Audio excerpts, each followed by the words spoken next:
ને તો લઈ લેતા આવડે છે।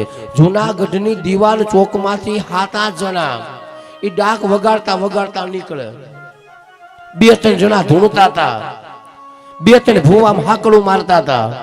એમાં નરસિંહ મહેતા ભજન કરી નીકળે, જોવે ઉભા રાખ્યા, એ અહીંયા હાલો હું છે આમાં?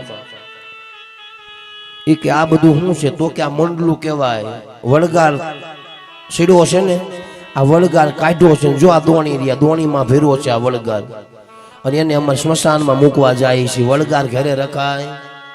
તો કે વળગાર કેવું હોય? એ બધી નરસિંહ મહેતાએ કીધું હું કે આ વળગાર ને ભૂત ને બધું શું હોય, કેવું હોય?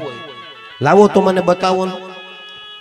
બિસાગડા સજ્જન માણસોએ કીધું કે હે મહેતાજી, હે નરસિંહ મહેતા, વળગાર જોવાય નહીં, વળગાર જોવો ને જો ખોલીને તો એને વળગી જાય। વળગારને આપણે જોવાય, એને જો ભુવા દેવે બાંધ્યું છે ને આ ડાકલા વાગે છે ને, આને ધોળતા ધોળતા મૂકવું જવું પડે। બીજી વાર કીધું ભલે ને ભાઈ વળગે તો મને વળગશે ને નરસિંહ મહેતા કે મને બતાવો જી। તો 2 જણા બોલ્યા, ઓમ તો અડધું તો વળગી ગયું છે, અડધું બાકી છે, ખોલી નાખો દઈ દો, આપણે અહીંયા મૂકવા જવું નહીં। એમ કરી માટલું દીધું નરસિંહ મહેતાને, અને ઓલા નીકળી ગયા। માટલું ખોલીને જોયું, કાળી માટલીમાં કાળું કપડું બાંધ્યું હતું, જોયું ને ત્યાં ભગવાન બેઠું બેઠું મોરલી વગાડતો હતો। અરે મારા, તમે અહીંયા હોતે વળગાર તમે?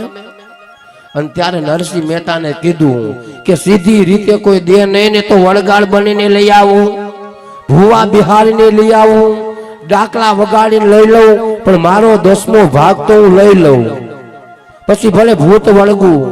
એ વળગાડમાં ભગવાનને આ દર્શન થયા નરસિંહ મહેતાને। તો એક હાથે ભગવાન મને તમને આપે ને તો બીજા હાથે ભગવાનને લેતા પણ આવડે છે।